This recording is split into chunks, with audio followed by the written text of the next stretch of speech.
আমি যেতিয়া পৃথিৱীৰ আটাইতকৈ ডাঙৰ মায়াপুৰ স্কন্স হিন্দু মন্দিৰলৈ গৈছিলোঁ তেতিয়া আমি নৱদ্বীপত হৰে কৃষ্ণ মন্দিৰত এটা নিশা থাকিছিলোঁ। তাৰে এটি ভিডিঅ' আপোনালোকলৈ আগবঢ়াইছোঁ যাতে ভিডিঅ'টি কেতিয়াও যাতে ডিলিট নোহোৱাকৈ ইউটিউবত সাঁচি থলোঁ। আমি এতিয়া আছোঁ হৰে কৃষ্ণ মন্দিৰৰ মিউজিয়ামত আৰু ইমান ধুনীয়াকৈ সজাই থোৱা হৈছে মূৰ্তিবোৰ ছেম টু ছেম মানুহে যেন বহি আছে তেনেকুৱা লাগে আৰু গৈ পিনে বহুত শান্তি লাগে, মনটো পৰিষ্কাৰ হয়, যাতে আমি স্বৰ্গতহে আছোঁ তেনেকুৱা অনুভৱ হয়। আপোনালোকে যদি কেতিয়াবা জগন্নাথ পুৰীলৈ যায় মায়াপুৰ স্কন্স মন্দিৰটো চাই আহিব, বহুত ভাল লাগে।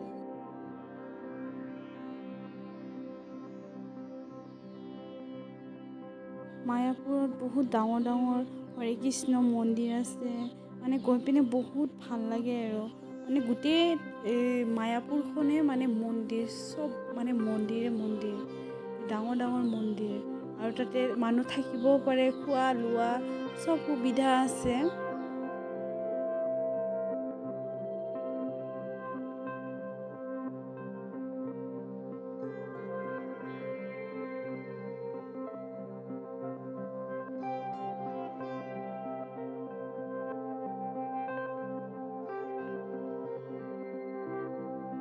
এইবিলাক হৈছে ৰাধা আৰু কৃষ্ণ লীলা কৰি আছে। এই ৰাধাবিলাক ইমান ধুনীয়াকৈ নাচি আছে, চাওকচোন ইমান ধুনীয়াকৈ সজাই থৈছে মূৰ্তিবোৰ। গ'লে বহুত ভাল লাগে আৰু এইটো মুখেদি প্ৰকাশ কৰিব নোৱাৰে। আৰু এটা কথা লক্ষ্য কৰোঁ, এই তিৰোতাজনে ইমান ধুনীয়াকৈ মূৰ্তিটো বনাই থোৱা আছে, তাৰ ওপৰত নিজৰ খোৱা চিপছৰ পেকেটটো থ'ব বিচাৰিছিল, তাৰপিছতে আমি কওঁতে তাৰ পৰা আঁতৰাই দিলে।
হৈছে ইস্কন মন্দিৰ আৰু আমি মন্দিৰৰ ভিতৰত তেনেকৈ ভিডিঅ' কৰা নহ'ল আৰু এইটো হৈছে মায়াপুৰৰ গৌশালা ইমান ডাঙৰ ডাঙৰ মানে গৰু আছে